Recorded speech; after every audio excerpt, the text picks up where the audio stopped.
Selamünaleyküm herkese. Karşınızda ben İsmail. Bu ilk videomda dostlar. Bu videoda yani ilk hesaptan sizinle bir yerde ne kadar vaxt neydi? Onun aklına kim yani size videolar koyacağım bu hesapla yani. Ve hesaplarını koyabilirim, hesap çekişlerden hesap verebilirim vesaire bile. Mesela video dəstək olsa sevinirim. Görürsünüz ilk hesapdan oynayıram. İlk neydi? Təzə hesapdan oynayıram. Yaxşı hesab məhdilər sağ olsunlar. Yəni ilk hesapdan sizinlə bir yerdə oynayacağam. Görürsünüz təzə hesapda yəni. İlk işləyirəm məndə çatıb. Hə, heç nə. Köçək oyunumuza gəlirəm. Görək necə bir performans göstərdik. Göstərdik.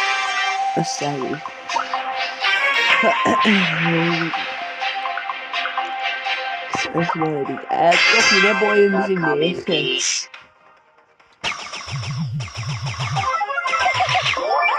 70 saniye lazım.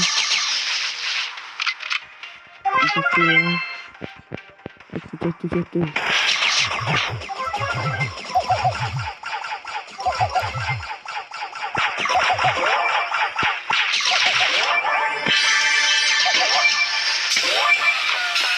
Biraz da pilleye bak.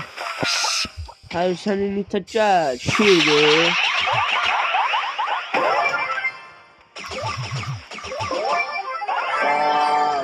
Ay.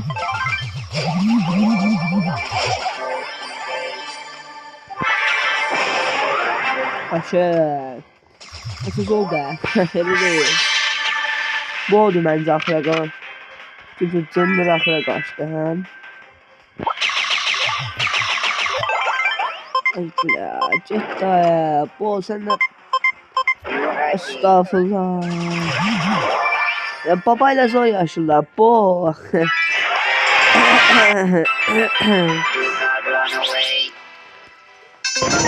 Doldu arkadaşlar doldu.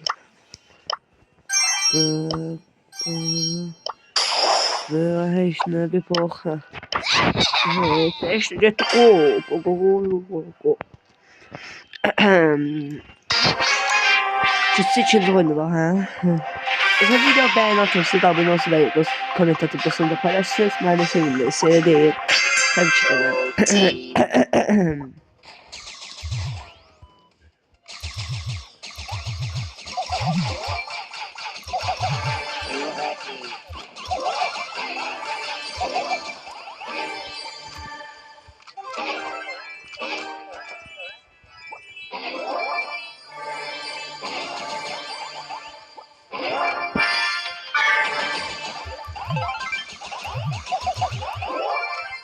Bence de şey Poco jetti buradan Poco'ya bir tane kafas part.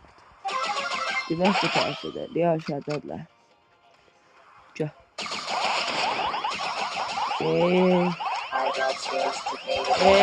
Hala bu ne böyle yap? Oyun daha böyle ko.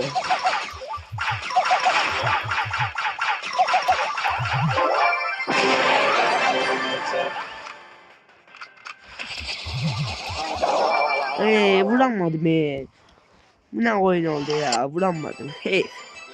Ben normal bir oynayışım. Hey.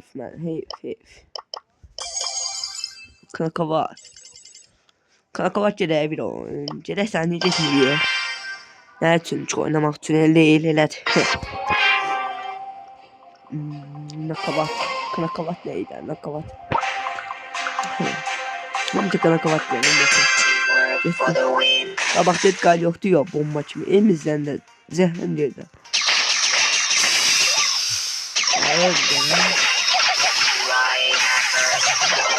Ayda specik işleremedim ya. Baba Edgar koyun gibi. Kaç tam tersi. Hadi Jason haydi ya. Aşağıya. Bak koyun gibi. Elbette bunun sen Nisa'nda aldığın vurucu haber yok değil. Elimizde. Her sene ağıllı. Oy babalar kabaklarla koyun. Koyunsa. Sana bir Edgar koyun. Ay. Baba. Hala. Hər bizi nömrə birlər. Hər biz yenə. Hə. El Primo'nu görüşürəm ya. Çaqqıdı da. Qəşəng. El Primo'muzu aldıq buradan. Görək burada nə var? Rekonzat gez edə biləm. Zor. Zorun da zor. El Primo'nu səviyyədə qoy yazıq elə qalmasın el deyil. Hə, dostlar, videomuz bu qədər idi. Bu video beğen atıb, yorum atıb və abunə olsanız dostlar, paylaşsanız daha yaxşı olar. Hələlik, sağ olun.